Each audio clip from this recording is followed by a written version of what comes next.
Como passaram os dias? Graças a Deus. Certo?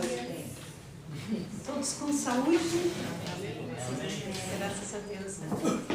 Graças a Deus pela chuva, graças a Deus pelo sol, graças a Deus pela saúde, né? Graças a Deus por todo o cuidado dele para conosco, né?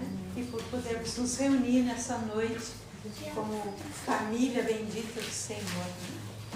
Em nome de Jesus, eu gostaria de convidar vocês para nós ouvirmos a palavra de Deus no Salmo 15. Qual? 15?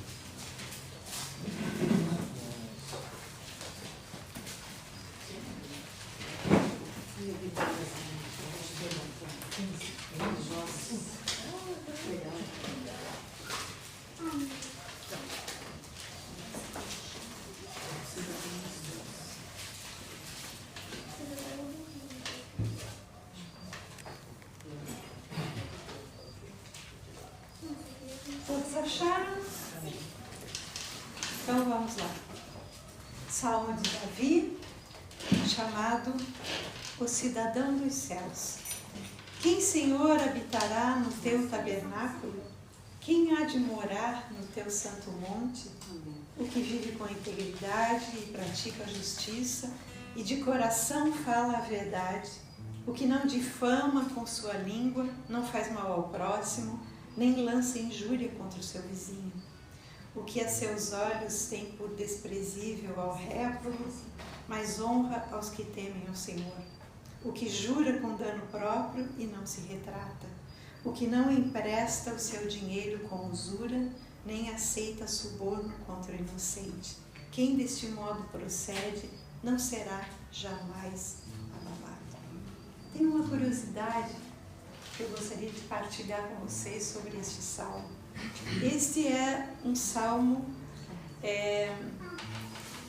responsivo. Vocês sabem o que é isso?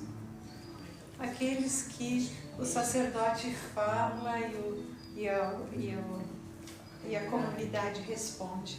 Então, quando o povo ia em peregrinação para Jerusalém, para as festas, principalmente quando eram as festas, a celebração dos encontros festivos, então eles chegavam diante do sacerdote, quando eles chegavam lá no templo diante do sacerdote, eles mesmos diziam diante do sacerdote: quem, Senhor, habitará no teu tabernáculo?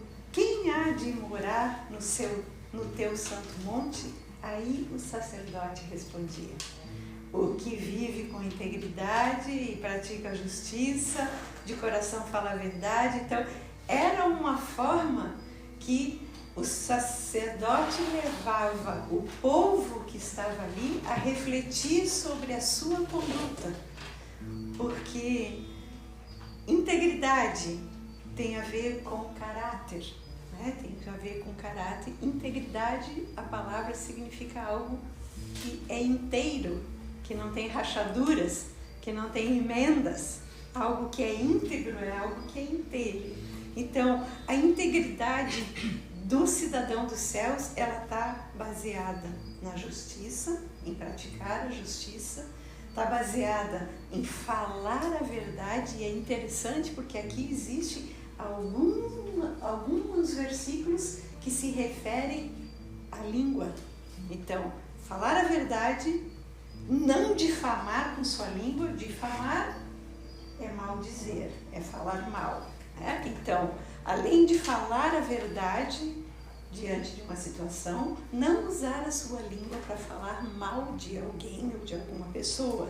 Não lançar injúria contra o seu vizinho, ou seja, não lançar uma palavra ruim contra o vizinho. Uma injúria é uma injustiça, é uma palavra de condenação, é uma palavra de recriminação, ou até uma maledicência, ou tantas outras, né? Um insulto. Então veja o quanto a integridade está relacionada com a nossa língua. E aí, por que está relacionada com a nossa língua? Porque a palavra de Deus, Jesus disse que a boca fala daquilo que o coração está cheio. Então, se a nossa boca fala mal, se a nossa boca fala injustiça, injúrias, insultos, do que é que está cheio o nosso coração? De amor? Provavelmente não, né? Aí fala dos olhos. Então, o caráter do cidadão dos céus tem a ver com a sua prática de justiça, com a sua boca e com os seus olhos. Aqui diz aquele que a seus olhos tem por desprezível ao réprobo. O réprobo é aquele que tem atitudes reprováveis de acordo com a palavra, com os princípios de Deus. Não é aquela pessoa que não conhece nada, ela não conhece, ela está fazendo coisa errada, mas nós não podemos aqui, olhar como desprezível, principalmente se é alguém que conhece a palavra. Nós temos que olhar para aquela pessoa com misericórdia, quando é um irmão com o desejo de ajudá-lo, e quando não é uma pessoa que conhece Jesus, orar para que a pessoa conheça Jesus. Esse texto nós podemos ligar com o Salmo número 1. Lembra do Salmo número 1? Que diz que... Como que é? Como começa? Como começa?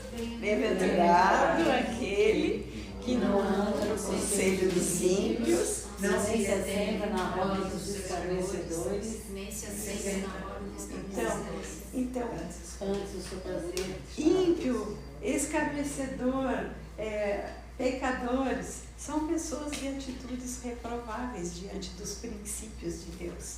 Então, aos nossos olhos, nós olhamos e avaliamos que as atitudes são reprováveis, mas não as pessoas são desprezíveis.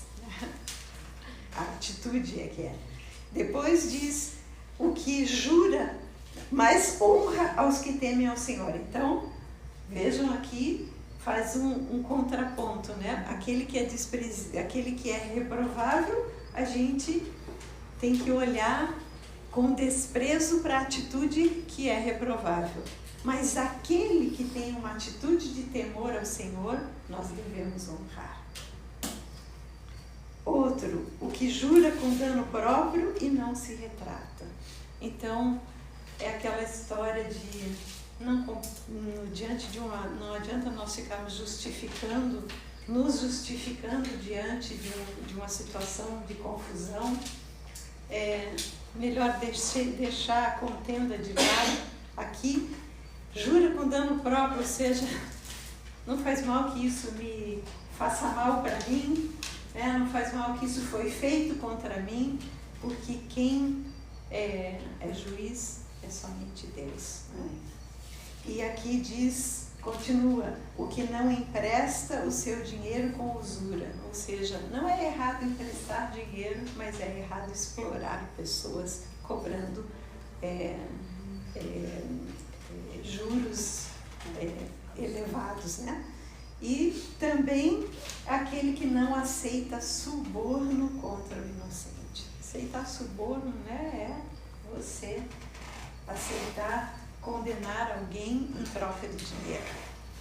Condenar alguém que não tem razão de ser condenado. E aí o Salmo se encerra dizendo: quem deste modo procede não será jamais abalado. Então, este era um salmo que eles cantavam quando estavam indo. Todos esses salmos responsivos, eles são salmos que eles cantavam durante a peregrinação para o templo, e eram momentos de reflexão, porque eles não iam passear no templo, eles iam adorar a Deus. Então, nós estamos aqui para adorar a Deus. Então, nós queremos, com um coração cheio de gratidão a Deus, enquanto oramos, vamos colocar diante de Deus tudo que está na nossa mente, no nosso coração, entregar.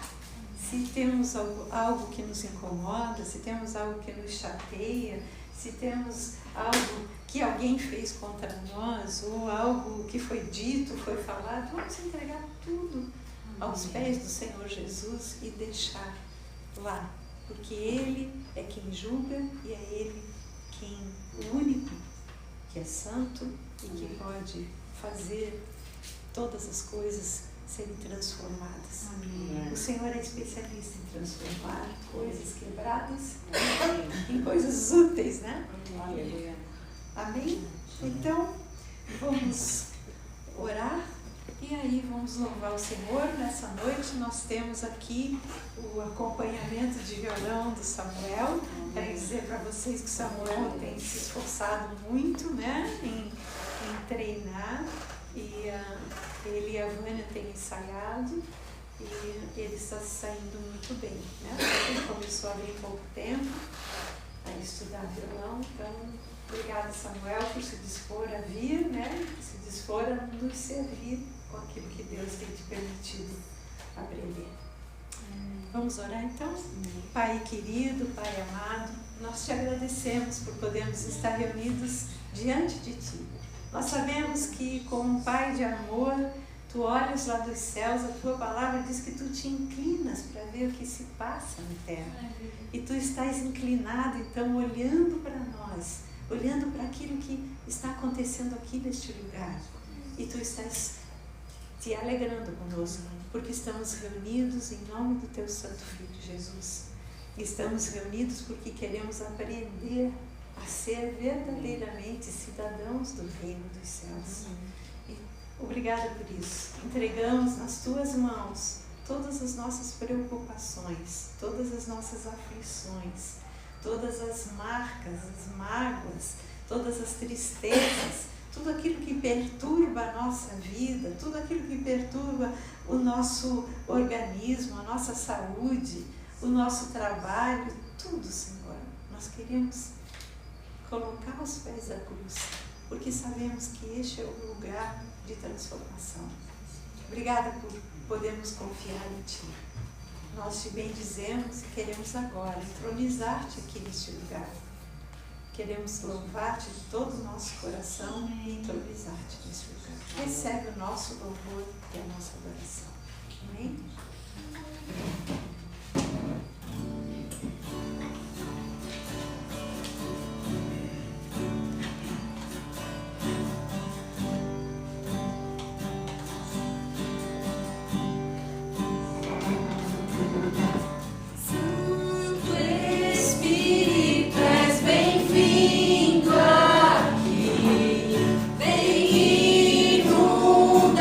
Encher este lugar.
tua glória, Senhor, pela tua presença. A tua presença nos traz alegria, Senhor. A tua presença renova o nosso ser. A tua presença é como água limpa, como água pura, que nos refresca, que nos traz, Senhor, um renovo. Obrigada por isso. Amém. Nós queremos te adorar, Senhor, e queremos manifestar algo do fundo do nosso coração. Amém. Senhor, que é a alegria de conhecermos a Ti, a alegria de Amém. vermos a Ti como nosso Senhor e como nosso Salvador. Recebe, Senhor, mais essa canção que Tu geraste nos nossos corações, aqui neste meio, Senhor. Obrigada, Pai. Recebe, Senhor.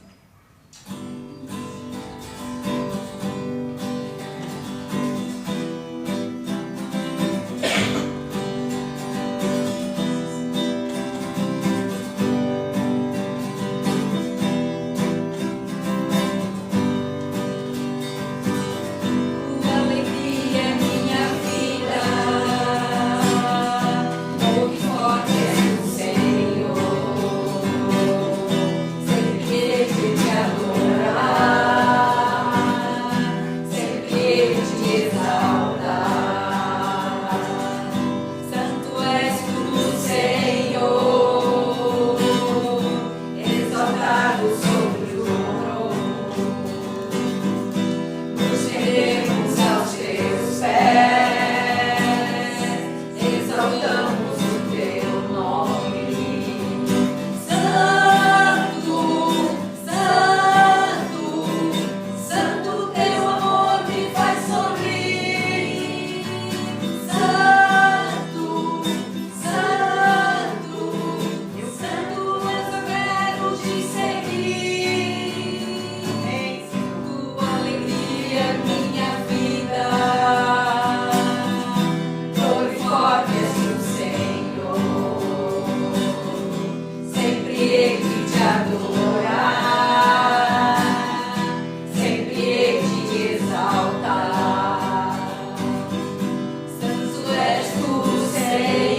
Aleluia. Aleluia. Aleluia, Senhor.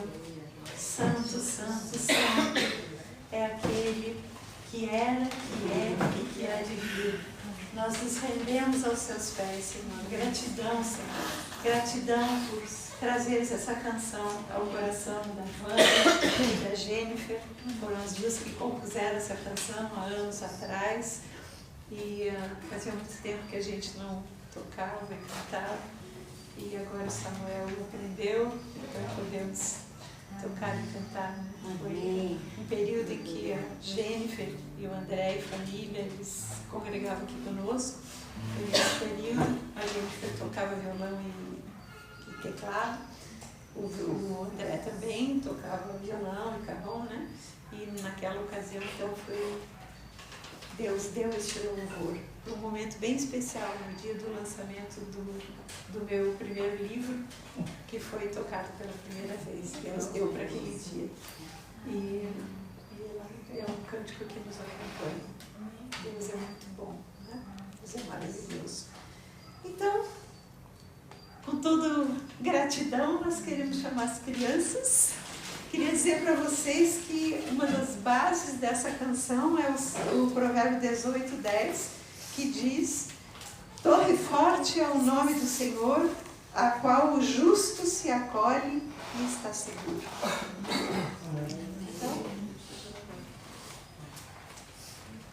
louvado seja o Senhor pela vida dos nossos 3 guerreiros aqui, guerreiros mirins, que estão aqui sempre firmes e fortes, né? Buscando ao Senhor, buscando a palavra de Deus, enchendo o seu coração da palavra, e serem aqueles que proclamam também a Jesus nas suas vidas, na escola, no meio dos amigos, dentro de casa.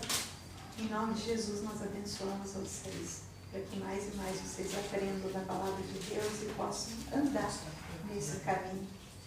Nós abençoamos a Angelita, que vai ensinar para vocês hoje. Que seja uma boa noite de aprendizado juntos, de servir ao Senhor juntos.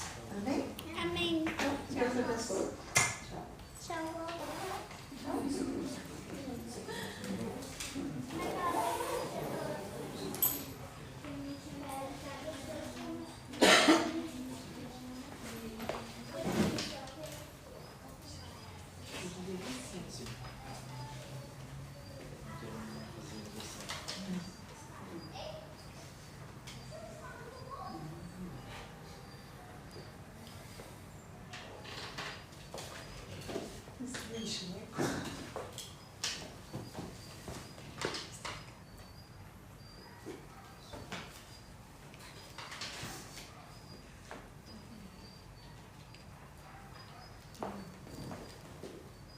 Então, gente, nós passamos durante 7 encontros refletindo sobre o reino de Deus, ou o reino dos céus, segundo o ensinamento de Jesus Cristo.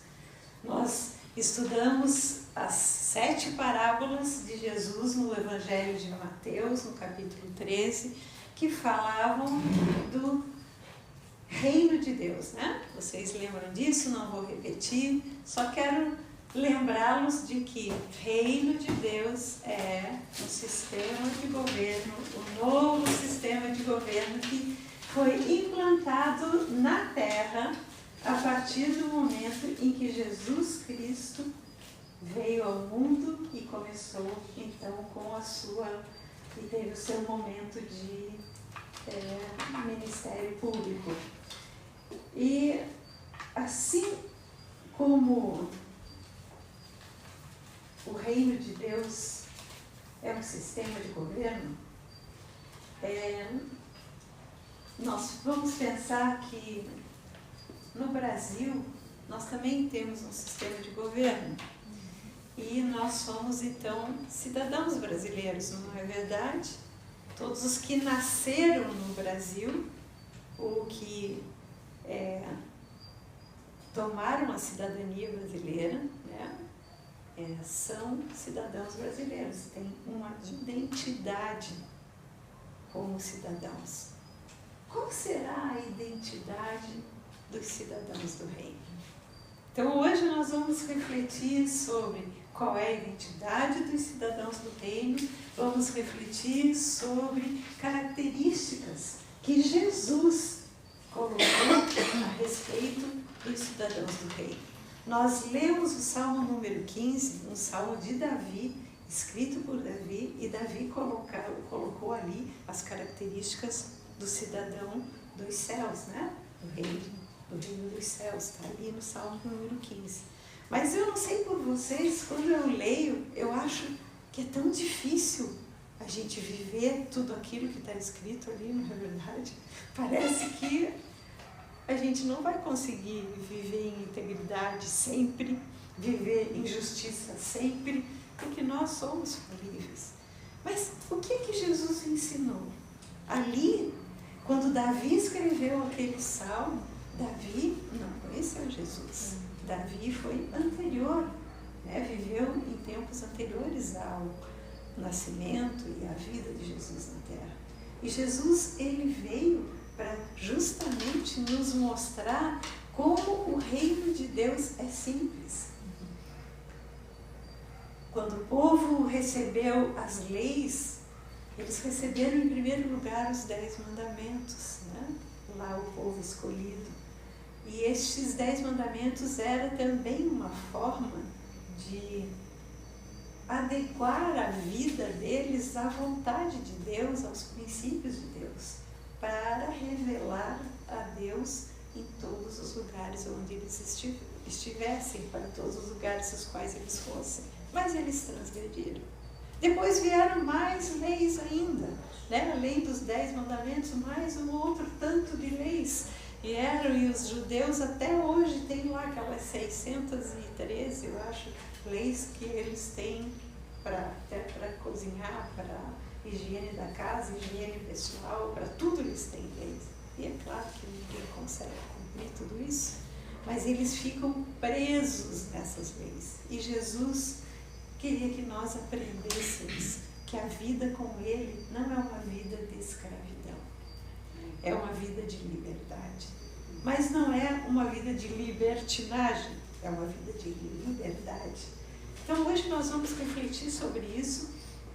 Então eu gostaria de convidar vocês para nós lermos no Evangelho de João, o capítulo número 3, os versículos de 1 a 11, que são versículos que contam uma história bastante conhecida para nós, né? A história de Nicodemos. E nós vamos ver quem era Nicodemos, nós vamos ver o que é que Jesus ensinou para ele. Então vamos lá, procura Evangelho de João, capítulo 3, versículos de 1 a 11. Eu gostaria que durante a leitura e durante a reflexão vocês ficassem atentos a 2 palavras: ver e entrar. Tá? Como está escrito lá? Ver o reino e entrar no reino. Então eu vou ler. Havia entre os fariseus um homem chamado Nicodemos, um dos principais dos judeus. Este, de noite, foi ter com Jesus e lhe disse: Rabi, sabemos que és mestre vindo da parte de Deus, porque ninguém pode fazer esses sinais que tu fazes se Deus não estiver com ele. A isto respondeu Jesus: em verdade te digo que se alguém não nascer de novo, não pode ver o reino de Deus. Perguntou-lhe Nicodemos: como pode um homem nascer sendo velho? Pode porventura voltar ao ventre materno e nascer segunda vez? Respondeu Jesus: em verdade te digo, quem não nascer da água e do Espírito não pode entrar no reino de Deus. O que é nascido da carne é carne, o que é nascido do Espírito é Espírito. Não te admires de eu te dizer: importa-vos nascer de novo. Amém? Até aqui nós vamos ler. Então, o que eu gostaria de salientar aqui? Nicodemos era um fariseu. Então, Nicodemos era, os fariseus eram aqueles seguidores da lei da forma mais severa, vamos dizer. Eles eram conhecedores da lei e procuravam seguir a lei da forma mais estrita possível.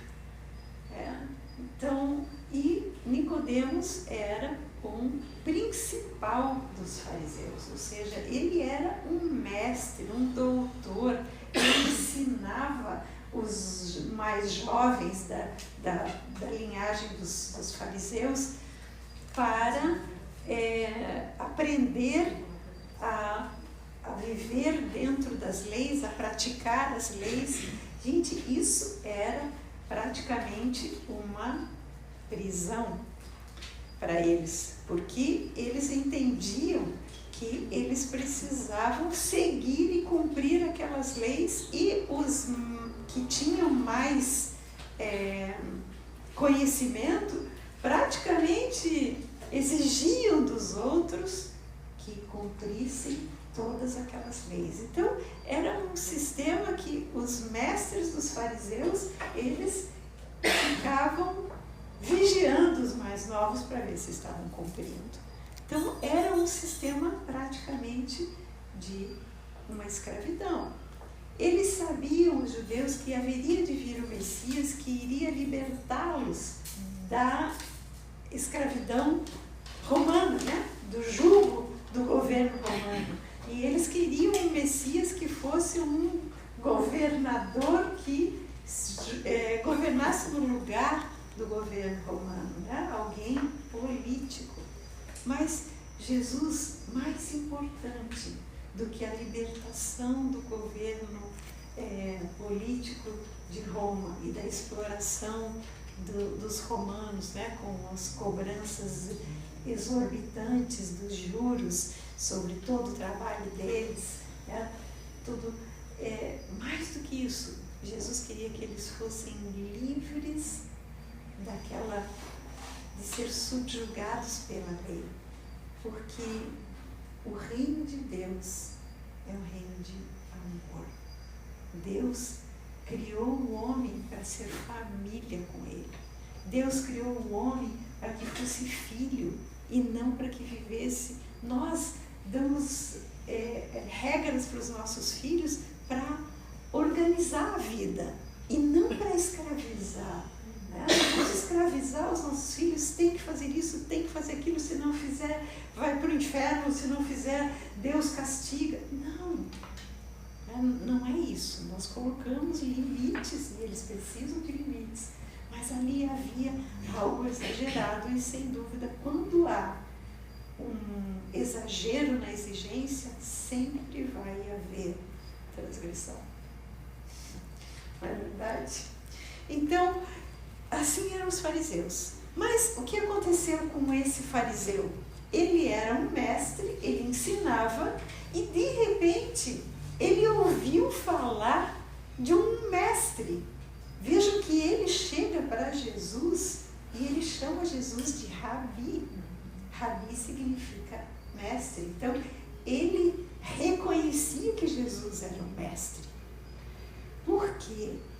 Por tudo que ele ouviu falar e por tudo que ele mesmo viu. Porque ele diz aqui, ninguém pode fazer esses sinais que tu fazes se Deus não estiver com ele.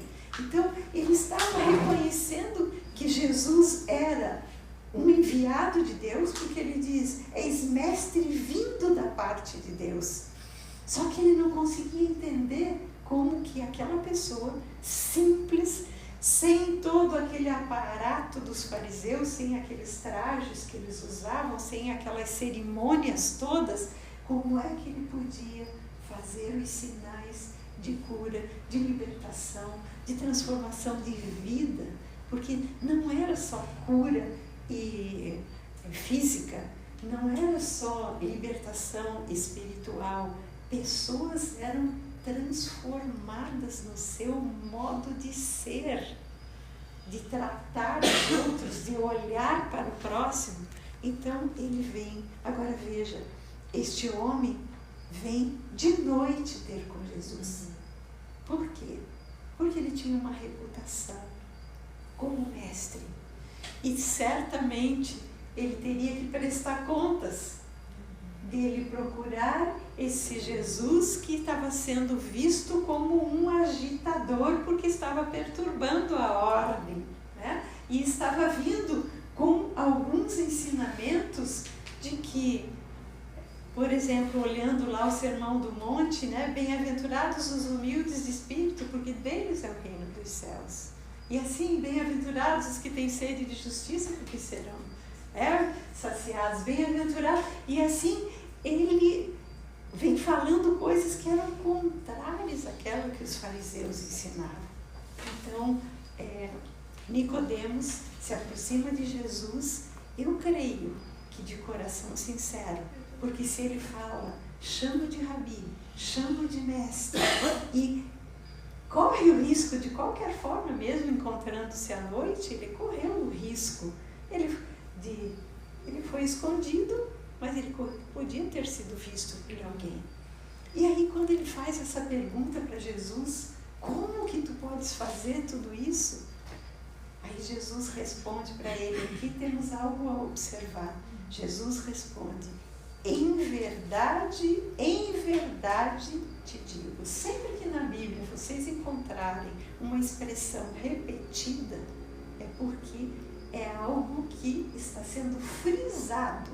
É como se dissesse, eu estou falando e você precisa entender que esta é a verdade. Eu falo e confirmo que o que eu estou falando é a verdade. Então, em verdade eu te digo, se alguém não nascer de novo, não pode ver o reino de Deus. E aqui, então, eu queria falar algo para vocês.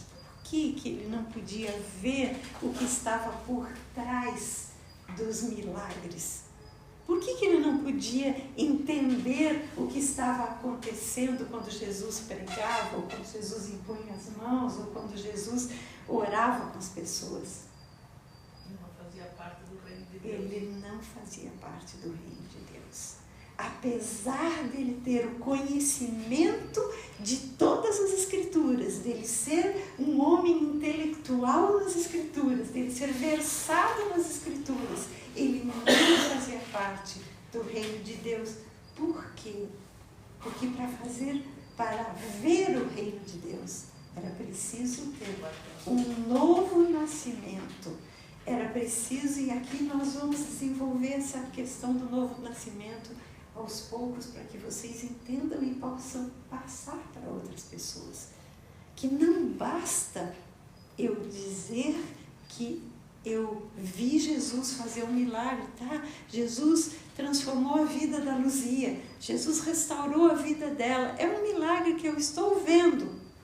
Mas se eu não tiver uma palavra que toque o meu coração, se eu não tiver um acompanhamento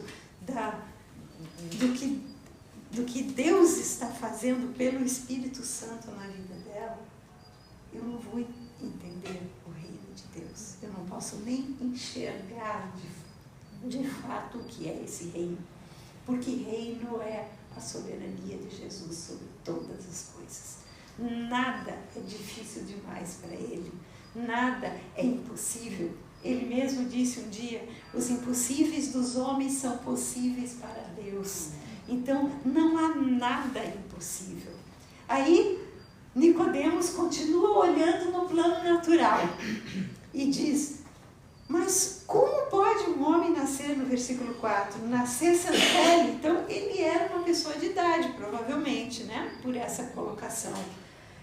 Pode, porventura, voltar ao ventre materno e nascer segunda vez? Ele estava olhando aqui, o que ele está falando? Não estou entendendo nada. Como é que isso pode acontecer? Jesus repete, eu estou falando e estou repetindo.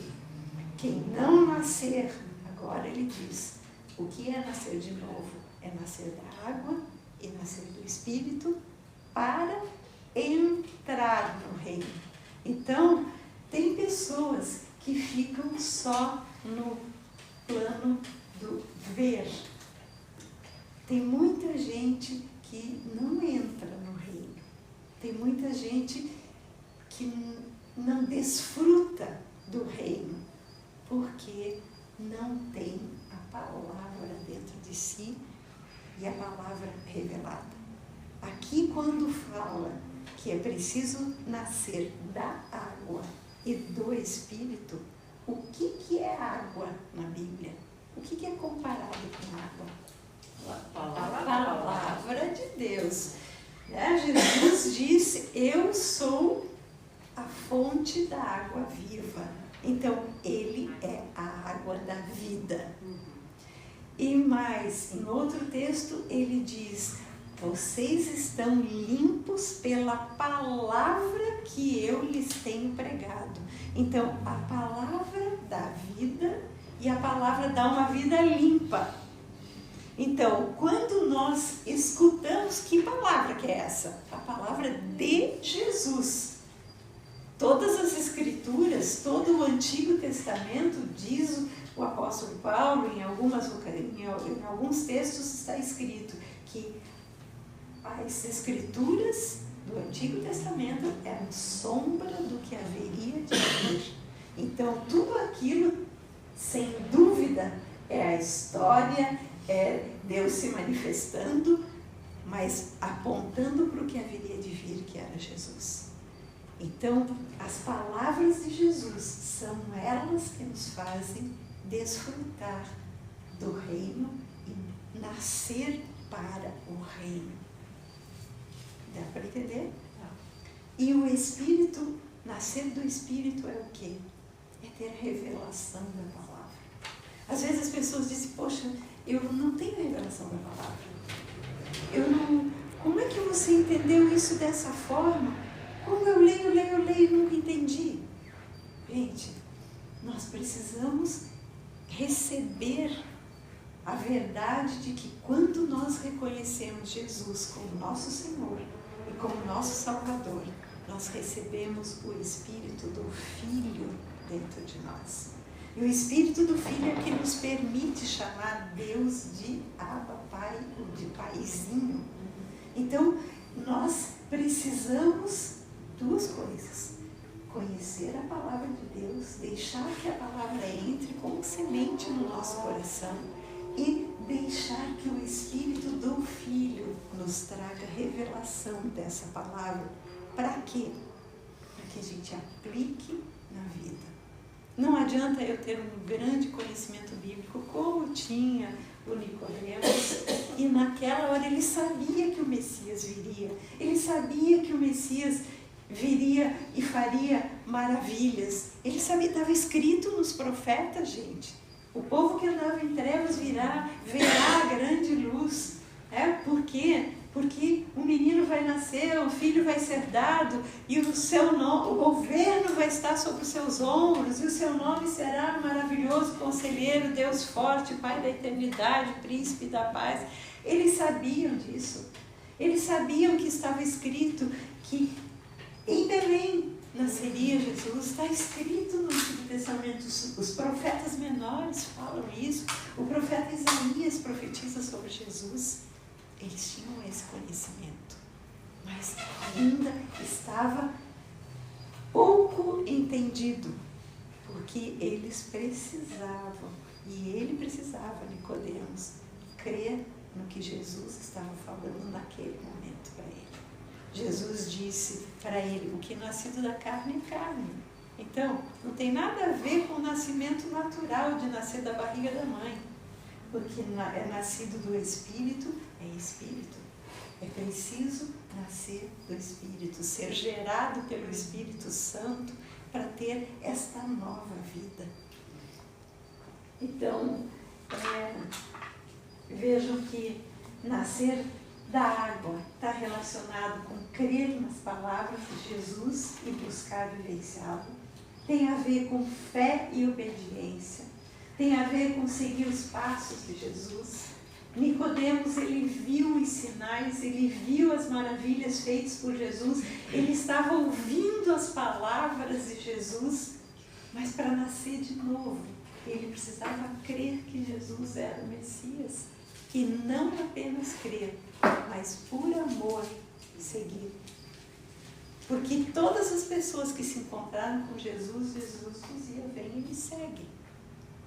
Vem e caminha comigo. Vem e anda comigo.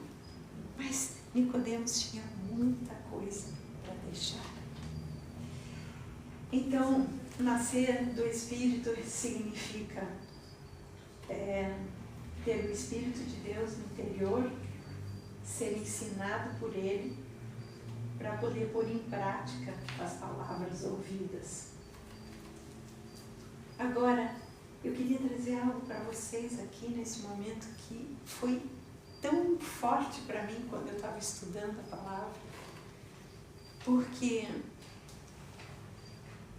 nascer de novo e fazer parte do reino de Deus é algo que já estava no coração de Deus desde antes da fundação do mundo. Quando eu li o texto de Colossenses 1, e eu queria ler aqui com vocês.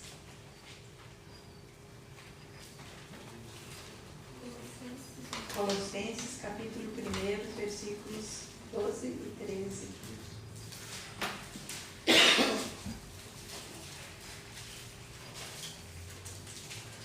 Como é que nós ingressamos no reino? Então, nós sabemos que é preciso nascer de novo. O nascer de novo é um posicionamento nosso de aceitar a palavra e de se submeter ao Espírito.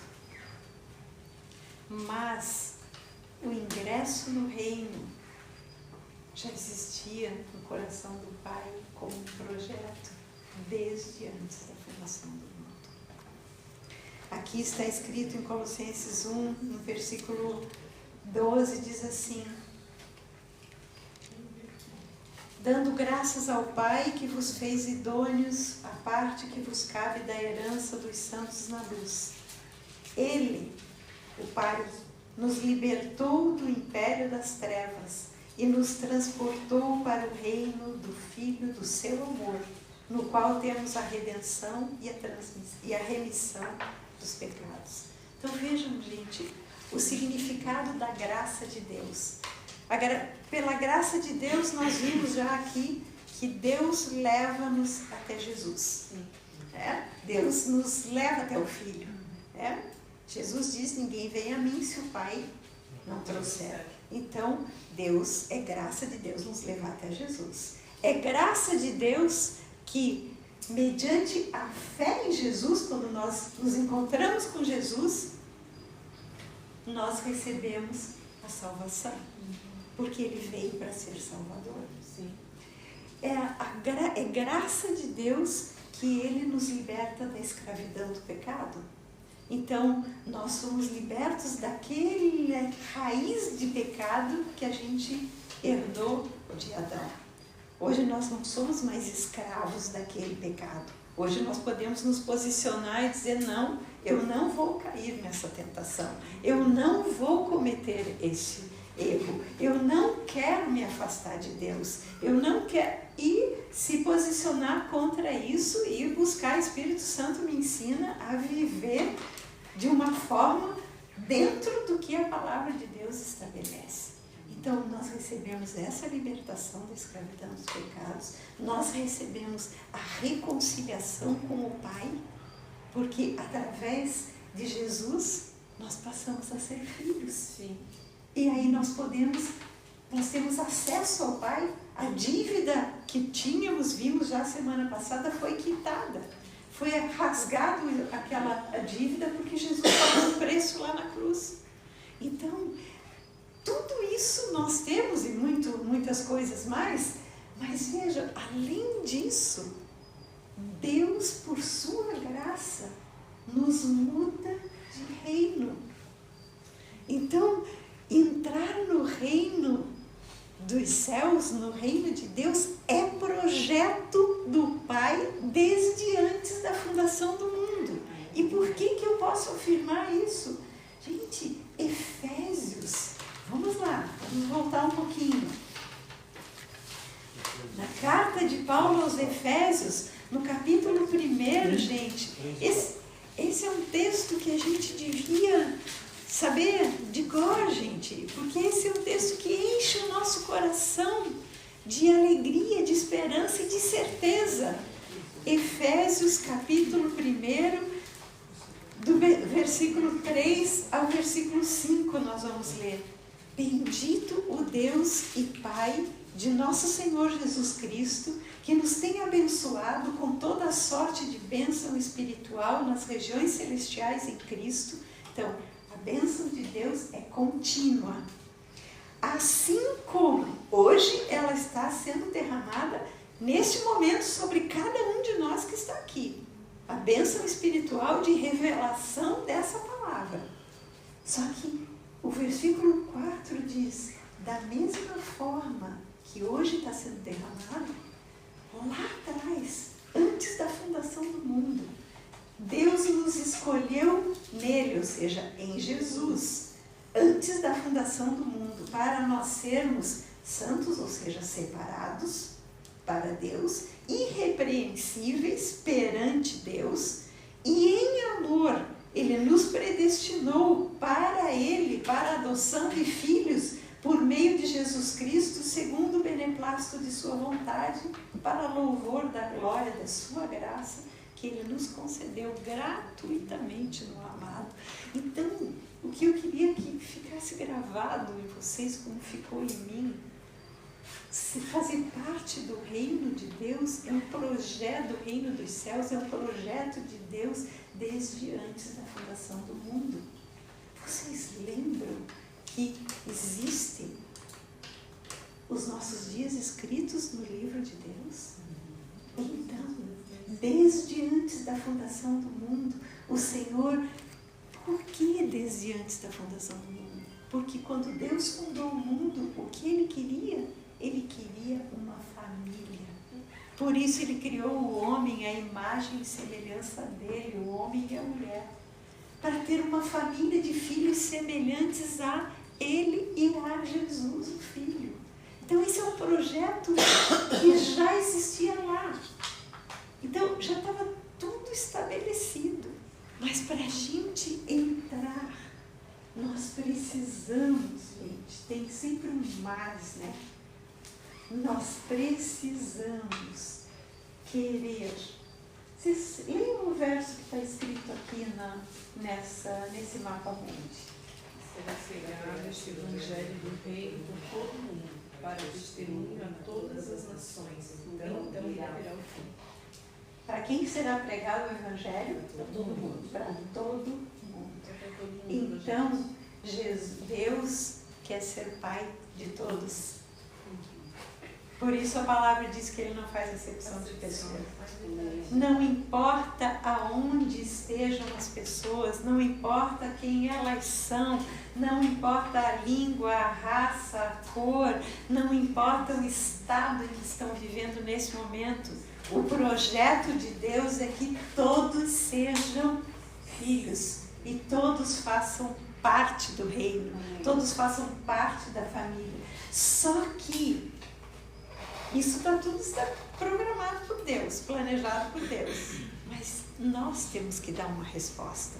Então, quando o evangelho é pregado, nós temos que responder. Então, Nicodemos, o próprio Jesus pregou para ele. O próprio Jesus falou com ele, eu sou o Messias, eu sou o Rabi. Jesus recebeu, quando ele chamou de mestre, Jesus recebeu isso. Senão aqui estaria escrito que ele não teria concordado, como ele não concordou que o chamassem de rei. Mas de mestre, de Rabi, ele concordou. Nicodemos tinha a oportunidade de dizer, Senhor, eu quero te seguir. Eu deixo tudo para trás. Mas ele não teve coragem de fazer isso. Então, meus amados, para nós podemos crer porque o Evangelho vai ser pregado e está sendo pregado aqui. E aí nós vamos ver Deus fazendo. A gente tem visto aí, temos visto alguns testemunhos, né? Temos visto coisas lindas, Deus fazendo coisas maravilhosas. Quero contar para vocês que a Dani e o Abraão, lá, os nossos irmãos que moram na Turquia, né? Que tiveram que sair porque o visto venceu, não tinham conseguido. Passaram meses lidando, fazia do ano passado que eles vieram para o Brasil, voltaram, foram para a Inglaterra, voltaram, foram para a Bulgária. Finalmente agora eles conseguiram entrar de novo na Turquia. E para surpresa deles, eles cultivam a mandioca, eles levaram até ramas nossas aqui e cultivam, e assim eles implantaram o cultivo da mandioca, o uso da mandioca lá naquela região, numa região rural, que eles estão lá servindo as pessoas e levando amor, né? E o que aconteceu? Eles voltaram e as pessoas da região começaram a colheita para que não fosse perdida o plantio da mandioca, já que eles não conseguiam voltar. Mas agora voltaram, não sei por quanto tempo vão ficar. Nós sabemos que eles entraram com outro processo, outro tipo de aplicação de visto. Vamos ver o que Deus vai fazer. Mas a verdade é que eles deixaram lá a marca, estão deixando a marca do amor, porque essas pessoas, por amor, cuidaram da casa deles, por amor, cuidaram da terra, por amor, cuidaram da plantação. E aí não só o colher, mas o aipim, uma vez colhido, tem que ser descascado e tem que ser lavado, embalado. Eles têm lá todo o maquinário para embalar vácuo e tudo mais. Então, são coisas maravilhosas que Deus faz. E aí a gente consegue ver a mão de Deus cuidando dessas pessoas. A mão de Deus cuidando daqueles que de fato fazem parte do reino. Mas para nós entrarmos, então, está tudo pronto, Deus estabeleceu tudo, Deus tem tudo já encaminhado. O que nós precisamos é receber a palavra, crer na palavra que anuncia Jesus como Messias e querer seguir os seus passos guiado pelo seu Espírito. Gente, eu falei antes sobre o nosso nome está escrito no livro.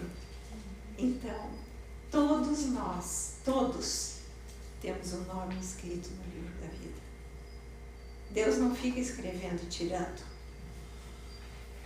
Não, as coisas com Deus são definitivas. Está escrito. Agora depende de mim e de você querer permanecer com o nome escrito ou não.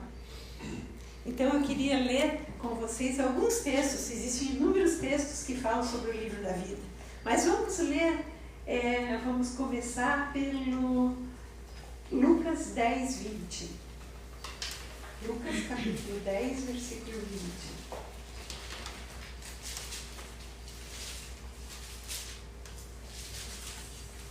Jesus havia mandado os discípulos de 2 em 2 em missão. Ele escolheu duplas e mandou esses 2 que fossem e pregassem o Evangelho, que curassem pessoas, né, que fossem de casa em casa anunciando. Lucas 10, versículo 20. Eu só estou dando o contexto. Então, esses discípulos foram e fizeram o que Jesus havia mandado, né? E eles voltaram eufóricos. Por quê? Porque, leiam ali, vamos ler, desde o versículo 17. Então regressaram os 70, possuídos de alegria, dizendo: Senhor, os próprios demônios se nos submetem pelo teu nome. Mas Jesus lhes disse: Eu via Satanás caindo do céu como um relâmpago. Eis que eu vos dei autoridade para pisar de serpentes e escorpiões e sobre todo o poder do inimigo, e nada, absolutamente nada, vos causará dano. Não obstante, Alegrai-vos, não porque os espíritos se vos submetem, e sim porque o vosso nome está arrolado nos céus. Então, o que nós fazemos aqui faz parte da nossa missão como discípulos de Jesus. Mas o que nós temos que pensar que é muito mais importante é o fato de que nós temos o nosso nome escrito no livro da vida. Aqui não fala livro da vida, aqui fala arrolado nos céus. Por que arrolado? Como é que eles escreviam? Em pergaminhos que eram enrolados. Então, os nomes eram arrolados naquele pergaminho que daí se tornava um rolo, né?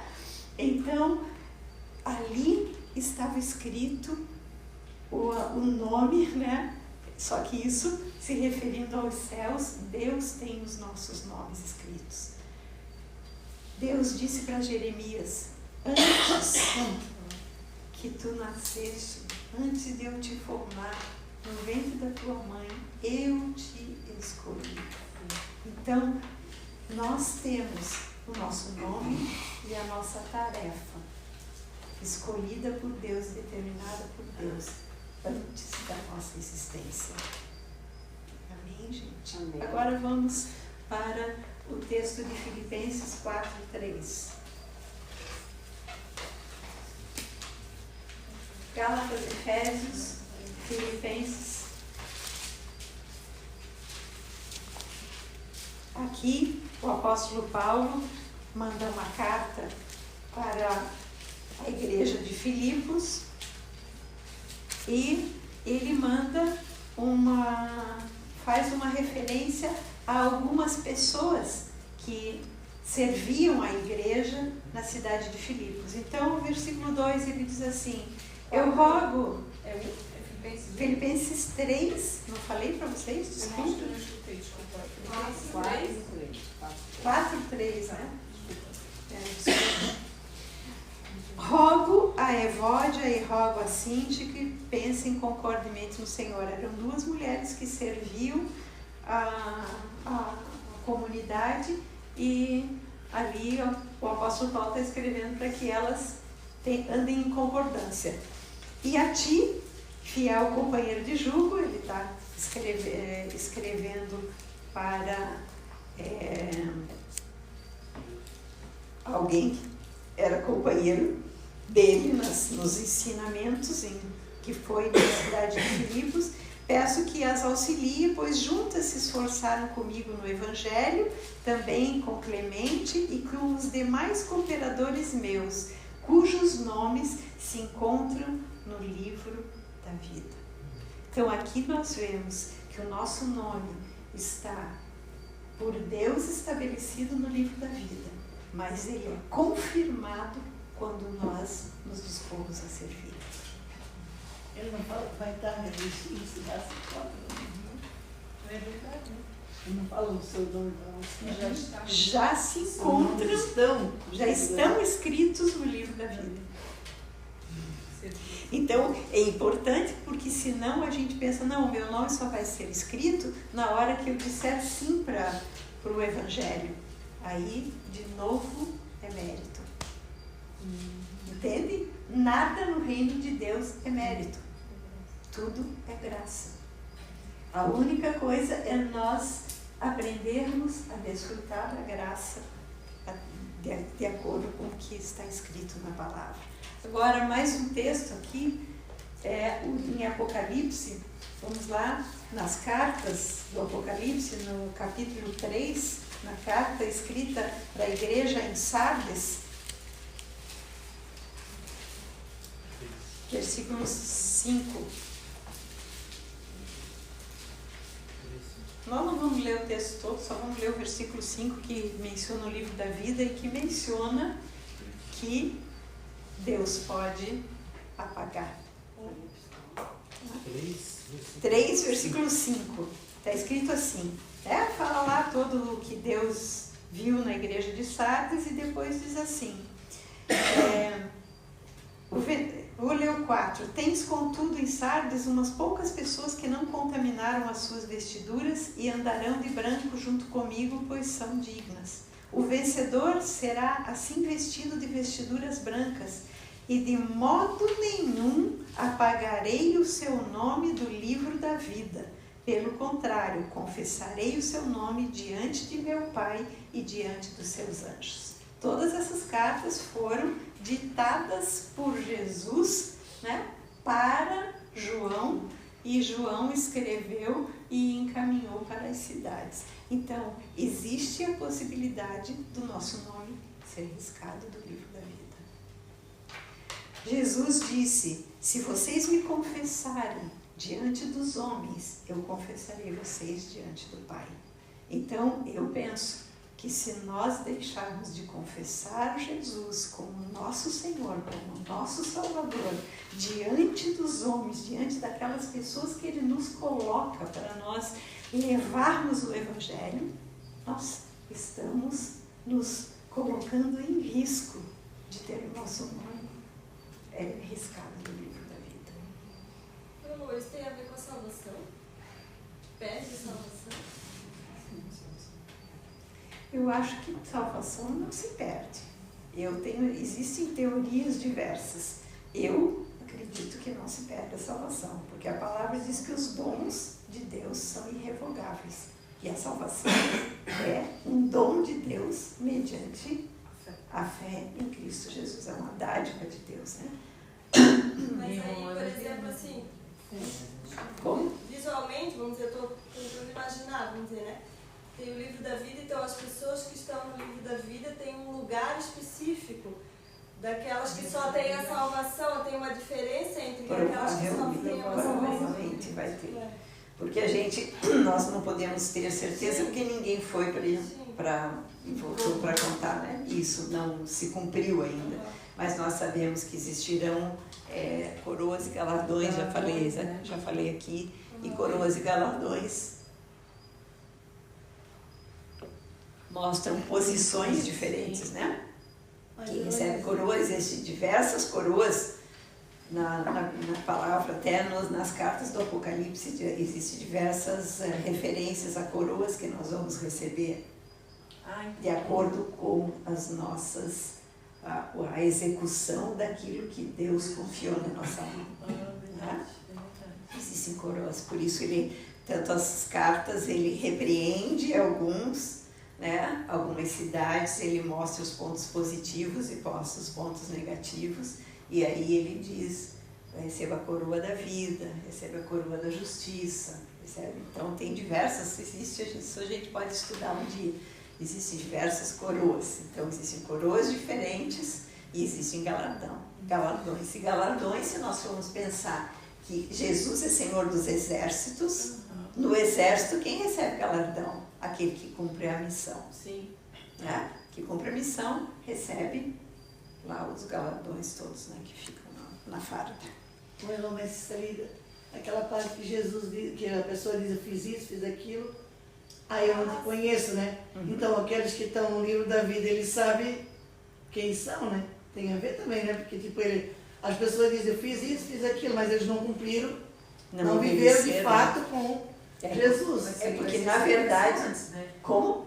Isso aí vai ser separado antes. Isso vai ser separado antes. Não vai ser lá no livro da vida. Não. Isso já vai ter separação. Que vai existir o tribunal de Cristo, É. e no tribunal de Cristo vão ser julgadas as obras, o que nós fizemos de acordo com aquilo que o Senhor nos confiou. É a parábola dos talentos, né? O Senhor nos deu talentos, e aí o que nós fizemos? Enterramos, usamos ou não, né? Isso é um julgamento, porque nós não vamos ser julgados por pecado, gente, porque o pecado Jesus pagou na cruz, e hoje nós temos condição de pedir perdão reconhecer os pecados de hoje e pedir perdão, e isso vai nos limpando, né? Então, quando chegarmos lá, não vai ser por pecado que nós seremos julgados, mas sim julgados pelo que fizemos com os dons e talentos que o Senhor nos deu. Esse vai ser o julgamento. E esse é o tribunal de Cristo. né? O que o Apocalipse se refere a tribunal de Cristo. Depois a abertura dos selos, depois o livro da vida tem selos que vão ser abertos, mas isso nós não vamos entrar porque isso é mais complicado de entender. Vamos voltar para a nossa história aqui. Então, o que eu queria dizer para vocês é que antes da criação do mundo, o Senhor já estabeleceu um projeto de ter um reino na terra, de ter um reino onde o filho dele é o modelo, é o rei, é o soberano, e nós todos somos irmãos e amoldados à imagem de Cristo, na medida em que nós vamos seguindo os seus passos. Então, o reino de Deus já está determinado para as nossas vidas. Deus amou o mundo de tal maneira que deu o seu Filho, né? Então ele deu por todos. A vontade de Deus é que todos cheguem à salvação e ao pleno conhecimento da verdade. É sempre todos, Deus não faz acepção, é todo mundo. Então isso a gente tem que gravar também. Outra, o livro da vida, todos temos o nome escrito. Agora, dependendo de como nós vivemos os princípios de Deus, gente, não é um certo e errado, não é o bom ou o mal, é viver princípios. Por isso que nós precisamos saber os princípios da palavra de Deus. Como me comportar como uma esposa, como me comportar como uma mãe, uma avó, como eu ser aqui com vocês, como alguém que tem uma missão de ensinar. São princípios de honra ao Senhor pelo aquilo que Ele confiou. É isso que vai ser, que eu tenho que aprender. E existem diversos princípios na palavra de Deus sobre como tratar, né? Efésios fala de como tratar marido e mulher, de como tratar filhos, de como tratar empregados, de como ser patrão, está tudo escrito.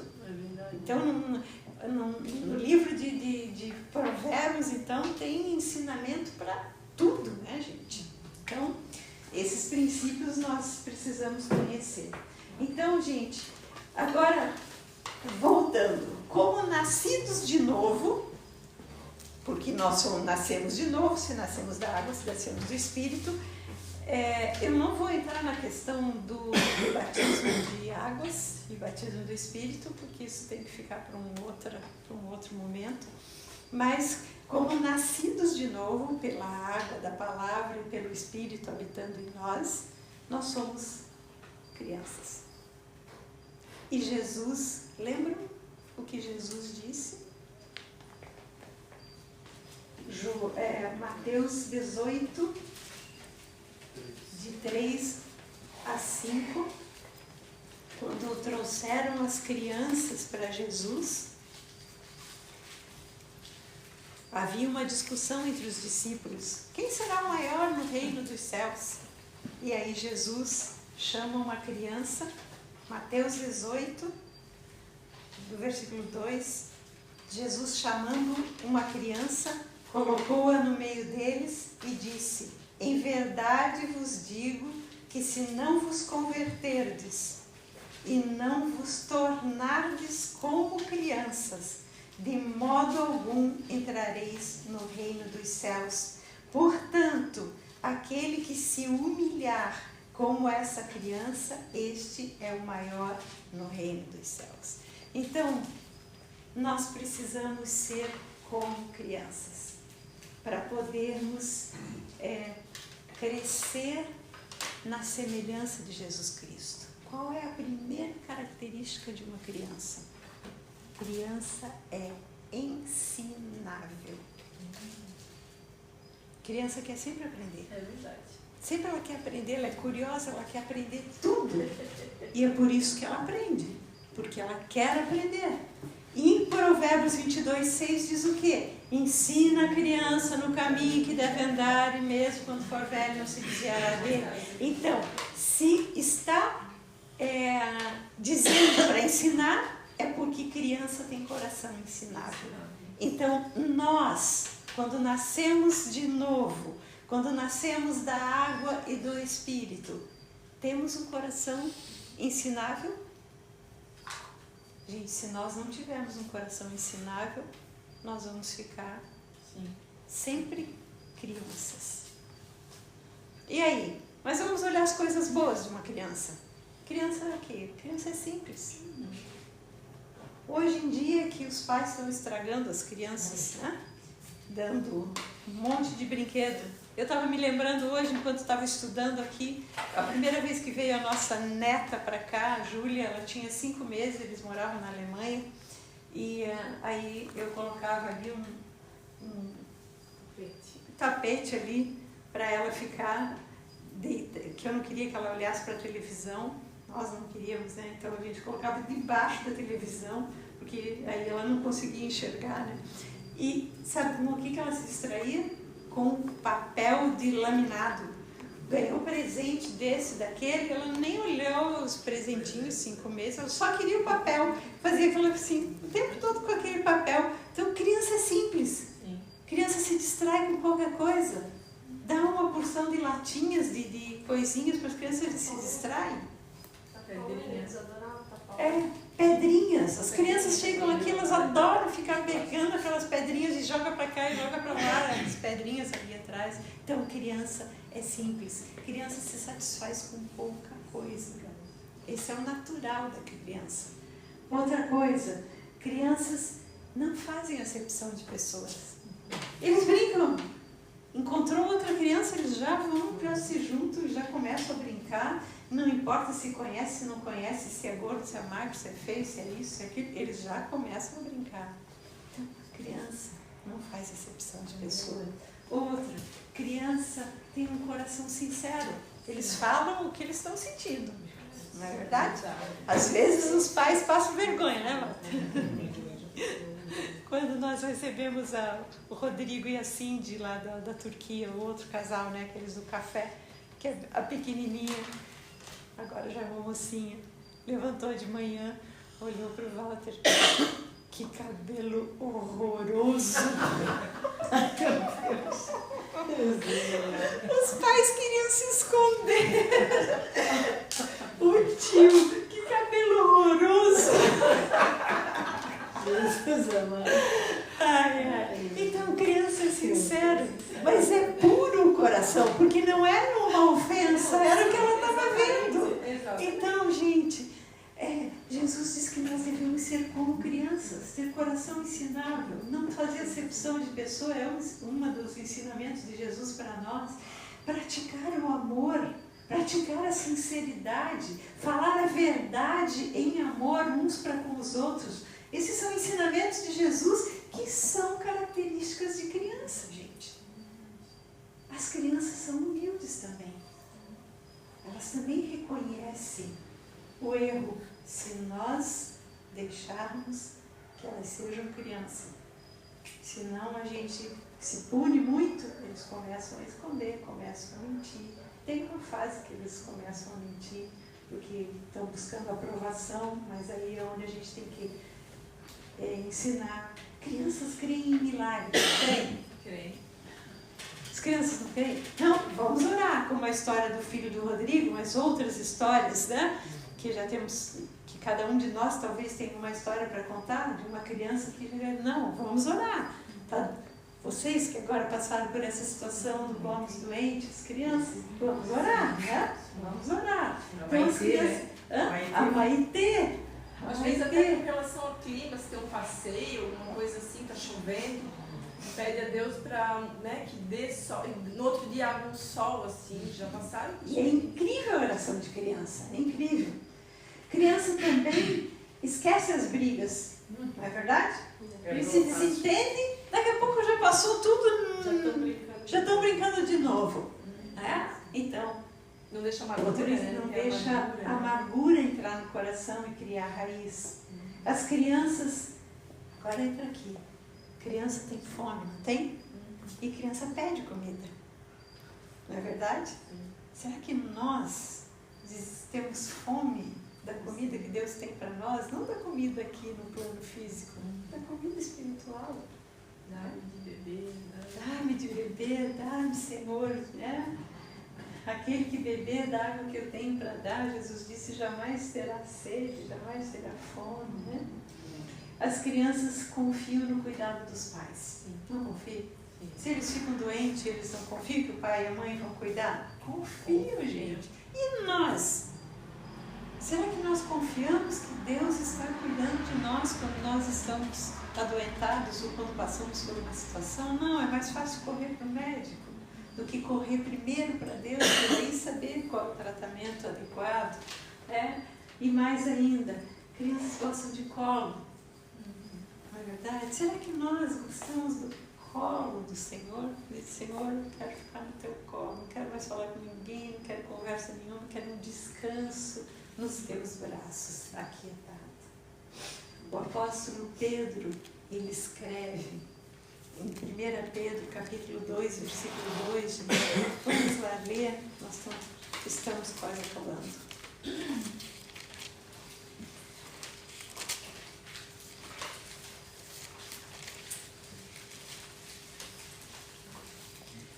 Primeira Pedro, capítulo 2, versículos 2 e 3, diz assim: desejai ardentemente, como crianças recém-nascidas, o genuíno leite espiritual, para que por ele vos seja dado crescimento para a salvação, se é que já tendes a experiência de que o Senhor é bondoso.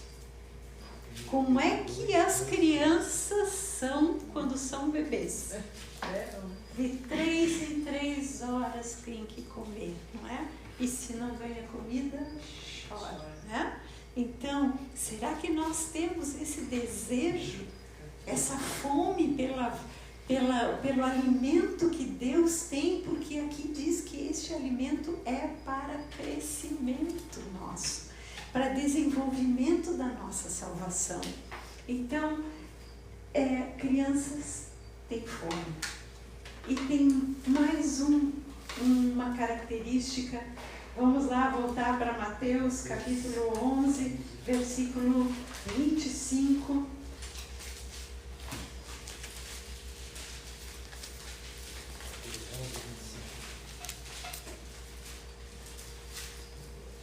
Veja só que tremendo isso. Por aquele tempo exclamou Jesus: graças te dou, ó Pai, Senhor do céu e da terra, porque ocultaste estas coisas aos sábios e instruídos e as revelaste aos pequeninos. Sim, ó Pai, porque assim foi do teu agrado. Existem revelações de Deus que só são dadas a nós quando a nossa atitude é de humildade como criança. Senhor, eu preciso que Tu me reveles o significado dessa palavra para aplicar na minha vida de uma forma prática. Eu não estou entendendo o que isso significa. Eu preciso que Tu me reveles. Então eu chego e reconheço: Senhor, eu não sei, eu não estou entendendo.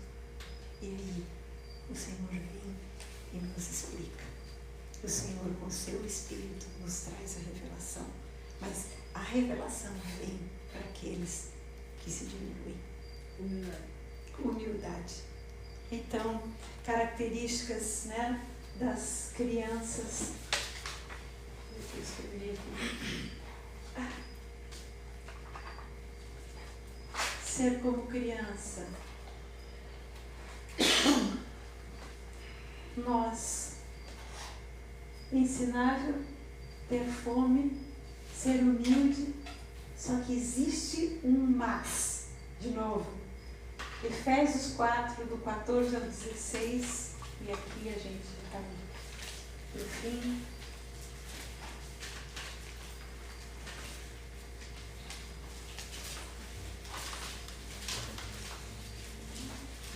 O apóstolo Paulo escreve o seguinte, é muito importante essa palavra: para que não mais sejamos como meninos, agitados de um lado para o outro, levados ao redor por todo vento de doutrina, pela artimanha dos homens, pela astúcia com que induzem ao erro.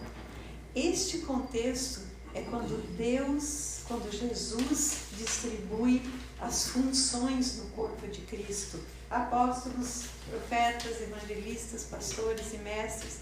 Essas funções ele coloca no corpo de Cristo para que o corpo se ajuste e o corpo cresça e todos cheguem à varonilidade, ou seja, a se tornarem homens, adultos, não mais meninos que são agitados de um lado para o outro, levados ao redor por todo vento de doutrina, e eu diria hoje, por todas essas teologias que estão aparecendo Tudo é relativo, né? Tudo é relativo, tudo pode.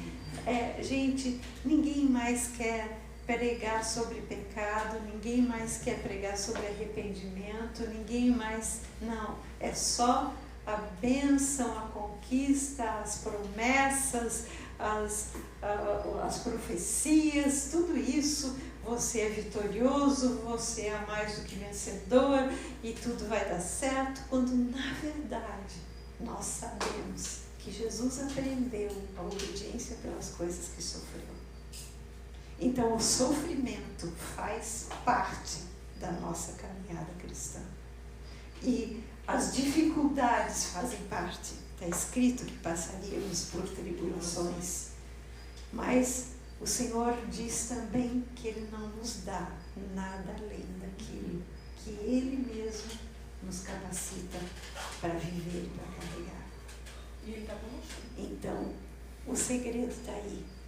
Este é o último texto, João 15, versículos. É Jesus falando.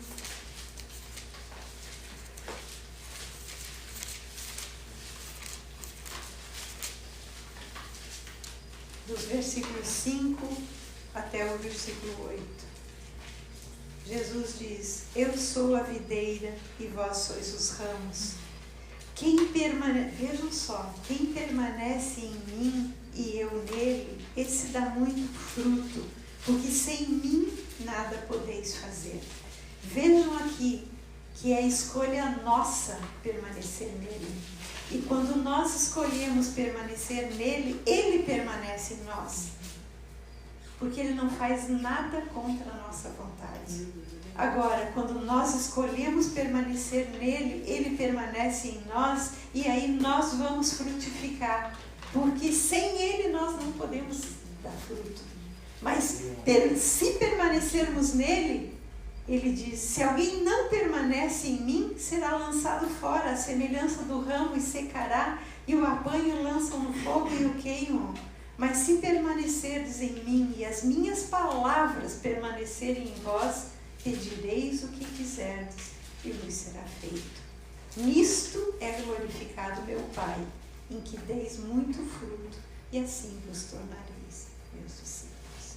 O nosso alvo no reino de Deus é ser discípulo de Jesus, é ser seguidor de Jesus, é frutificar como Jesus frutificou. A vida dele, ele deu em nosso favor, que é nossa. Nós estamos dando algo de nós para que o reino de Deus se expanda, para que mais pessoas saibam que fazem parte desse reino porque é o projeto de Deus, para que mais pessoas saibam que elas têm o seu nome escrito no livro da vida, mas elas precisam de Jesus para ter acesso a tudo isso. Essa palavra dá para linkar mesmo com esse apagar o nome do livro da vida. Exatamente. Né? Se alguém não... Na verdade, é eu que apago o meu nome mesmo. Exatamente. A escolha é minha. A escolha é minha. Se eu não permanecer nele, eu vou ser lançado como galho. Né? Ou apagado, né? Amém, gente? Então, cidadão do reino, gravem isso, coração ensinável, fome pela palavra, humildade, reconhecer que precisa aprender, reconhecer que precisa do Espírito Santo, que precisa também uns dos outros.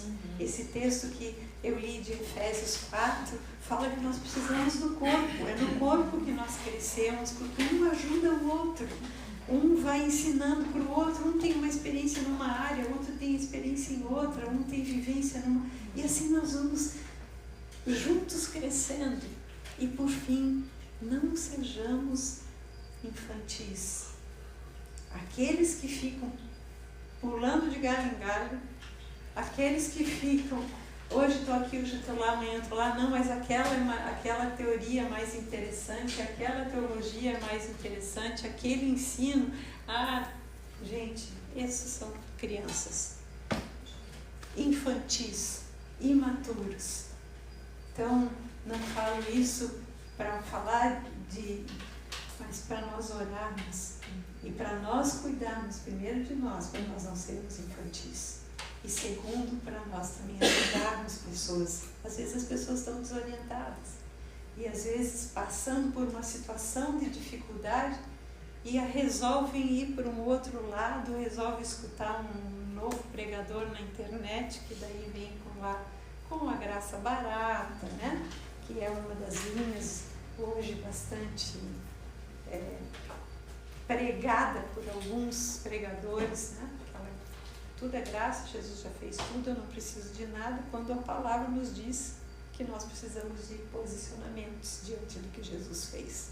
Ele já fez tudo. Sim. Mas o posicionamento é nosso para desfrutar de tudo que ele já fez. Amém? Vamos orar então? Pai querido, Pai amado, nós te agradecemos pela tua palavra. Obrigada, Senhor, porque tu estás nos ensinando dia após dia, Senhor, a sermos como Jesus. Porque todas essas características são características de Jesus. Jesus foi humilde, Jesus foi manso, Jesus foi alguém que se deixou ensinar. Ele viveu com seus pais durante 30 anos, Senhor.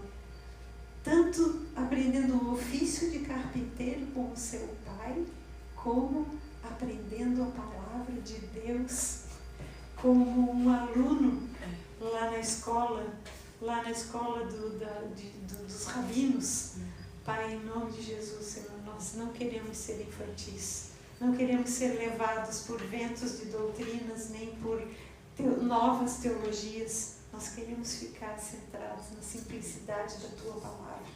E pedimos ao Senhor que nós sejamos fiéis a Ti, fiéis uns aos outros, nos ajudando, sendo suporte um para o outro e crescendo juntos, até que todos sejamos maduros ao ponto de frutificar.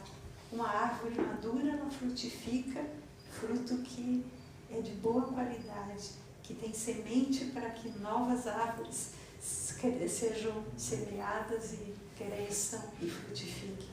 Nós todos queremos frutificar e ser discípulos verdadeiramente. Em nome de Jesus, Senhor, entregamos o nosso coração, a nossa mente e pedimos que durante toda essa semana nós possamos refletir sobre essas palavras, refletir sobre todo esse ensinamento e viver como um corpo, com um novo coração, como Tu mesmo disseste que nos deste. Obrigada, Senhor. Abençoa aqui cada família, que a Tua graça esteja sobre cada família aqui representada. Senhor, que seja extensiva aos filhos, aos netos, Senhor, aos irmãos, todas as pessoas de sangue, Senhor, porque nós precisamos ser testemunho primeiro em Jerusalém, Senhor. Primeiro na nossa casa, primeiro na nossa família, Senhor, que assim seja, em nome de Jesus. Faz resplandecer a Tua luz, Senhor, sobre todas as vidas e famílias aqui presentes, em nome de Jesus. Amém. Essa história de criança sendo muito verdadeira, uma vez